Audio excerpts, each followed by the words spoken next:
नदेखिने आँसु। सबैले भन्छन् यो उमेर जीवनको सबैभन्दा सुन्दर समय हो, तर मेरो लागि पनि यो समय धेरै प्रश्न, धेरै दबाब र धेरै एक्लोपनले भरिएको छ। बाहिरबाट म सामान्य देखिन्छु, कहिलेकाहीँ हाँसेको पनि देखिन्छु, तर भित्र भने अनगिन्ती डरहरू लुकेका छन्। भविष्यको चिन्ता, आफैप्रतिको शङ्का र अरूको अपेक्षाले मन थिचिरहन्छ। कहिलेकाहीँ लाग्छ म जस्तो सुकै प्रयास गरे पनि पर्याप्त छैन। रातहरू लामो हुन्छन्, सोचाइहरू अझ लामो। आँखा बन्द गर्दा पनि मन शान्त हुँदैन।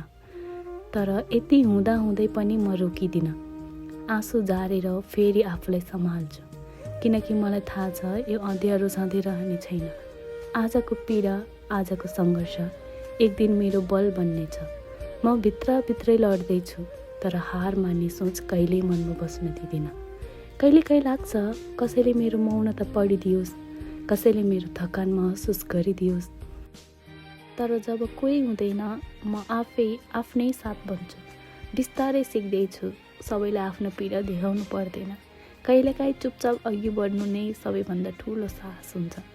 म पूर्ण छैन, तर प्रयासरत छु। म कमजोर छैन, तर थाकेको छु। र यो थकान पनि एक दिन सफलताको मिठो सास बदलिनेछ। आज म रोइरहेछु भने पनि भोलि म यही आँसुको आफ्नो जितको कारण बन्नेछु।